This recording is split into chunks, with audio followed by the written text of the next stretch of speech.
Bonjour, c'est Marc Limacher pour l'interview du 24.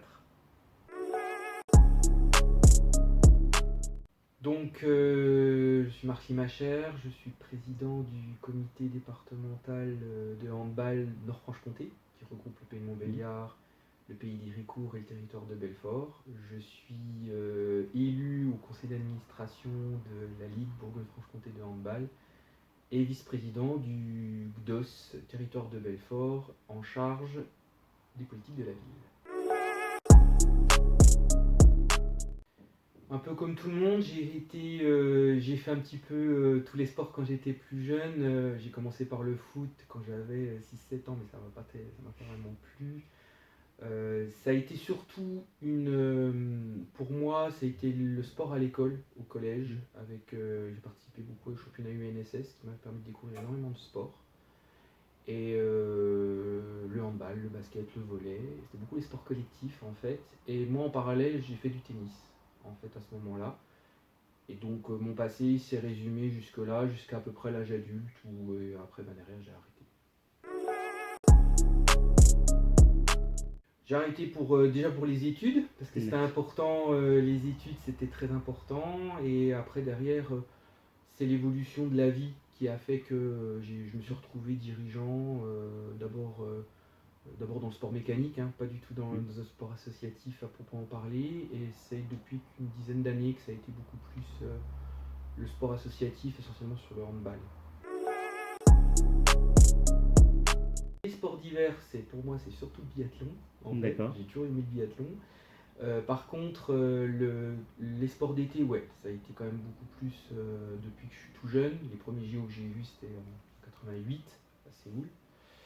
Et après, derrière, c'était surtout 92 Barcelone. Et moi, pour moi, là où j'ai été beaucoup plus assidu, c'était Atlanta en 96.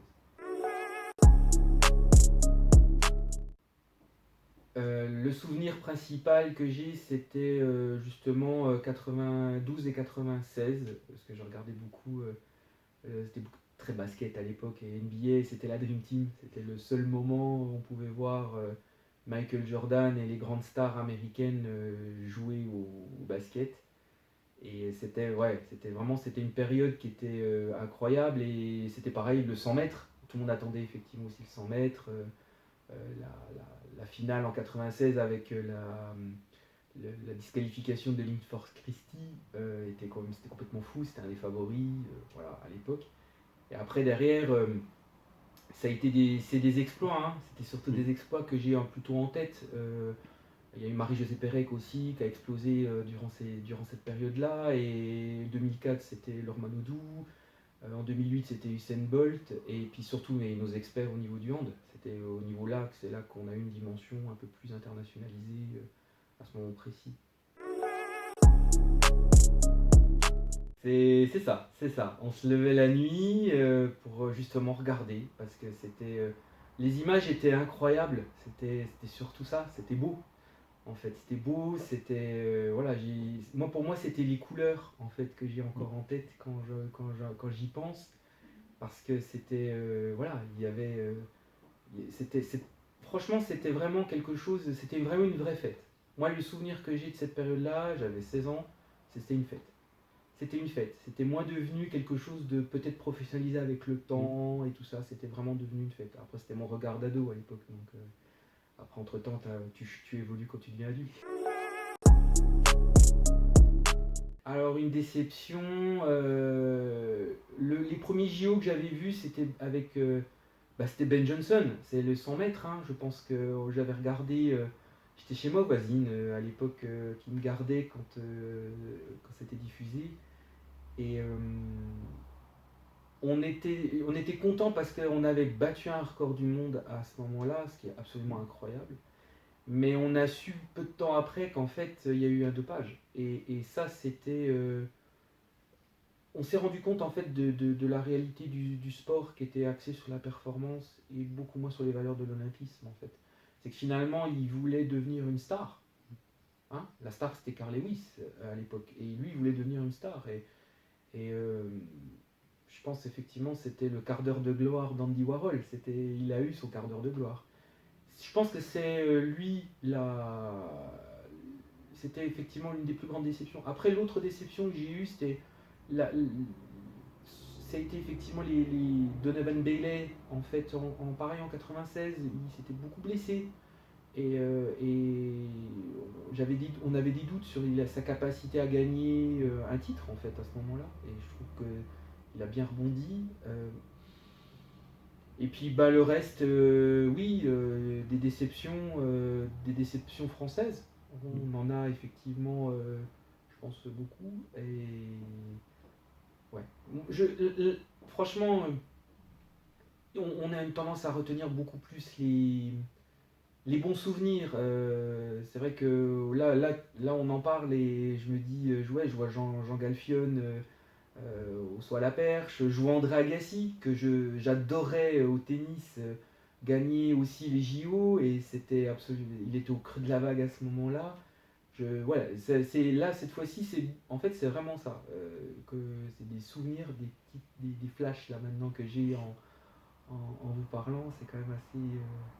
Mais c'est ça en fait les JO. C'est qu'aujourd'hui, on se dit que c'est les valeurs de l'olympisme, c'est aussi des émotions qui sont fortes, et beaucoup plus des émotions de joie, des larmes aussi, par l'effort, plutôt qu'effectivement des déceptions qu'on peut avoir après, finalement, parce que c'est souvent après que les problèmes de dopage essentiellement. Je pense que oui, autant chez les filles que chez les garçons. Vu les performances de nos équipes depuis quelques années, c'est presque pour nous une évidence. Ça, si ce n'est pas le cas, c'est une grosse déception. D'autant plus que les JO, c'est aussi un vrai moteur pour nous, en termes vraiment fédéralement, dans tout l'écosystème. Les JO, une performance aux JO était très très importante. C'est-à-dire que c'est avant les prises de licence, donc ça veut dire qu'une performance vraiment de nos équipes de France, on s'est rendu compte depuis 2008 qu'il y a un vrai effet là-dessus.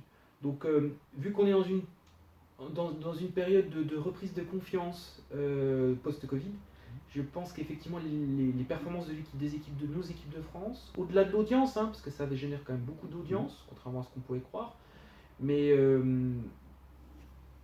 les JO ont mis vraiment une vraie lumière là-dessus. Et aujourd'hui, le hand, si ça fait pas demi-finale, par exemple, le dernier carré, comme on dit, je pense que ça serait une déception majeure. Mais je pense qu'on a quand même largement les armes du coup, pour une finale, oui, je pense que c'est possible. Autant chez les filles que chez les garçons. Non, malheureusement, ça fait partie effectivement ça fait partie des petits regrets qu'on peut avoir là-dessus. C'est des événements qui sont tellement gigantesques, il n'y a pas d'autre mot, qui sont beaucoup mondialisés. On n'a pas eu l'opportunité réellement, à part les derniers Jeux Olympiques européens ont été à Athènes, le reste était dans des pays émergents la plupart du temps. Donc oui, effectivement, non, je n'ai pas eu cette chance-là précédemment d'assister aux JO. Probablement que oui. On peut profiter de cette fête. Je pense qu'effectivement, oui, il y a de fortes chances. Plus comme spectateur que bénévole. Je pense que ce sera beaucoup plus ça. Mais aller voir l'équipe de France de hand, effectivement, je pense que ça, ça va être un objectif, clairement. Je pense la cérémonie d'ouverture. J'ai tous les souvenirs qu'on a, que ce soit Londres par exemple en 2012, la cérémonie d'ouverture a quelque chose de spécial. Elle ouvre quelque chose. Elle ouvre la fête, l'appel à la performance et à l'exploit. Et la cérémonie de clôture, elle a toujours cette petite tendance à la tristesse de terminer une histoire. Et on se souvient moins d'une cérémonie de clôture, du fait que c'est déjà fini. En fait, ça se termine toujours par les JO, c'est un cycle, c'est scénarisé, on sait ce qu'il y a. La plupart du temps, quand on est spectateur, on va voir. En fait, on choisit en fait les disciplines qu'on veut et on va regarder surtout. Et là, plus la cérémonie d'ouverture pour moi parce que c'est juste magnifique. C'est un spectacle absolument incroyable. Ce que j'attends sur Paris 2024, c'est principalement que le beach handball puisse faire une démonstration. C'est une discipline vraiment qui est émergente pour nous. Aujourd'hui, on se rend compte qu'avec le temps, il y a plus de pays qui pratiquent en sélection nationale du beach que du hand classique. Et donc on voit bien qu'il y a un glissement qui est en train un peu de s'opérer là-dessus. Et par rapport à la nouvelle dimension olympique de mise en avant des sports, on le voit pour Paris 2024, la présentation justement du breakdance et tout ça. On est vraiment sur l'émergence, c'est une mise en avant des nouveaux sports. Et le beach est un nouveau sport à mettre en avant. Et donc nous espérons principalement avoir une démonstration, qu'il y ait une possibilité d'avoir une démonstration sur ces JO. J'espère une femme. J'espère une femme.